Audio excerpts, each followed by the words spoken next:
नमस्कार दोस्तों, स्वागत है आपका एक बार फिर आज के मेरी इस वीडियो में। अभी दोस्तों मैं क्लास ले रहा था और मेरे पास एक मैसेज आया कि सेबी का फाइनल ऑर्डर आ गया है बीसीजी को लेकर। मैंने कहा यार देखना पड़ेगा। तो काफ़ी 129-30 पेज का ये फाइनल ऑर्डर है। वैसे तो एक एक चीज़ को पढ़ना पड़ेगा, समझना पड़ेगा, तब जाके एक बिल्कुल क्रिस्टल क्लियर आपके लिए वीडियो बनाऊंगा। जो मोटा मोटी मैंने लास्ट पैराग्राफ पढ़ा, जैसा मैं अमूमन पढ़ता हूँ कि जब कोई ऑर्डर आता है तो डायरेक्शन क्या देता है, ठीक है, उसको समझिए। उसमें डायरेक्शन क्या दी है जैसा मैं समझ पा रहा हूँ अभी तक। फिलहाल तो बीसीजी के जो मैनेजमेंट है उसके अपडेट और एजीएम पर ही निर्भर है कि वहां पर अगर ये क्वेश्चन उठा तो उसका आंसर बीसीजी का मैनेजमेंट क्या देता है या कोई अपडेट आज उनका आता है। फिलहाल जो मैं चीज़ों को समझ रहा हूँ वो ये समझ रहा हूँ दोस्तों, सबसे जो मेन पैनिक हो रहा है लोगों के अंदर, इन्वेस्टर के अंदर, कि साहब बीसीजी जो है वो 1 साल के लिए बैन हो गया है। ऐसा नहीं है। देखिए, जो फ्रेश इक्विटी हो या फ्रेश पैसा जुटाना हो उस पर मेरे ख्याल से ये बैन लगाया है, ठीक है, ऐसा मुझे लगता है।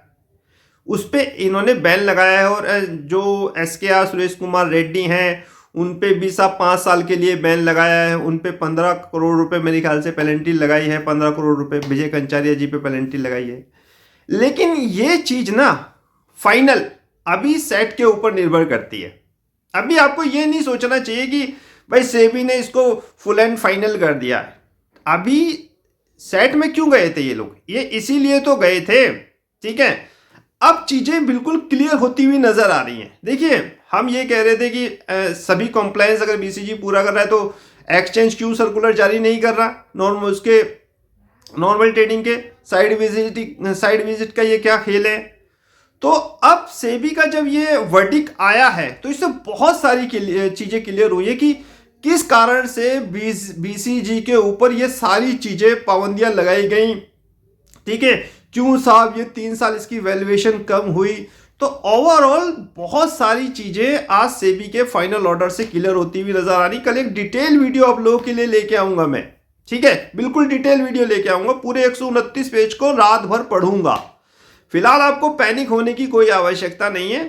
सेबी की तरफ से ये क्लियर है। इसका मतलब जो जो गलतियां थी वो मैक्सिमम गलतियां अब हमें पता चल गई हैं कि हाँ भाई ये चीज बीसीजी ने नहीं करी, इस कारण इनको इतना पेनल्टी देना पड़ेगा, इस कारण इनको एसकेआर को 5 साल बाहर रहना पड़ेगा। लेकिन मैं फिर कह रहा हूं, अभी सेट का जो मेन वर्डिक है, सेट का जो ऑर्डर है वो बहुत ही महत्वपूर्ण है, बहुत ही महत्वपूर्ण है दोस्तों। अब आप लोगों के मन में ये सवाल होंगे क्या रिलीज होगा नहीं होगा।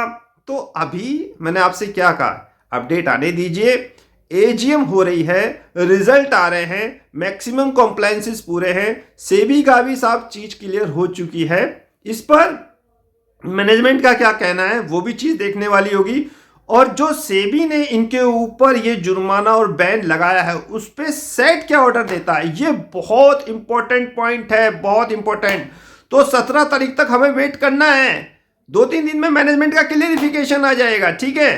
तो आपको अभी घबराना नहीं है। अभी ऐसा ना सोचिए कि ऐसा हो गया फलाना हो गया, अब हमें 1 साल तक और वेट करना पड़ेगा। चीजें क्लियर हुई हैं, ठीक है, चीजें क्लियर हुई हैं। मैं तो ये मानता हूं ये जो ऑर्डर आया ये कुछ सपोर्ट ही हमें दे रहा है, ठीक है। हमें पता तो चला, अभी तो सब अंधेरे में थे, पता नहीं यार क्या फोरेंसिक ऑडिट कहाँ है, सेबी ने इनके ऊपर कार्रवाई क्यों करी, अभी तो सब कुछ अंधेरे में था, ठीक है। अब कम से कम ये तो पता चला कि इस जो रेगुलेशन है उसका वायलेंस हुआ है।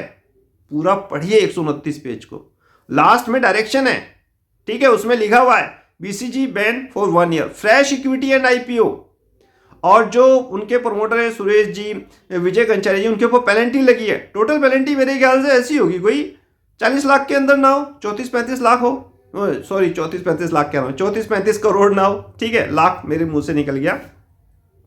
तो इस चीज को आपको दोस्तों समझना है, ठीक है। फाइनल 129 पेज को मुझे पढ़ने दीजिए, जब तक कोई पैनिक ना करिए। अभी सेट का ऑर्डर आने दीजिए। अभी कल एजीएम है, सवाल पूछे जाएंगे और उससे पहले कुछ ना कुछ अपडेट मैनेजमेंट का जरूर आएगा इसको लेकर। नहीं आया तो एजीएम में मैनेजमेंट बहुत सारी चीजों को क्लियर जरूर करेगा, इसीलिए तो एजीएम रखी है। और ये भी तो सोचिए ये सारे घटनाक्रम एकदम क्यों हो रहे हैं? अभी तक सब कुछ साइलेंट था एकदम। समझने की कोशिश करिए। 17 को सेट वर्डिक, 10 को हाई कोर्ट, ठीक है, एजीएम 7 को, 14 को रिजल्ट, ठीक है, तो इन सारी चीज़ों को आपको समझना है, सेट वर्डिक्ट का इंतजार करना है, कोई पैनिक नहीं करना है। और एक वीडियो और आ रही है मेरी, वो भी देखिएगा। नमस्कार।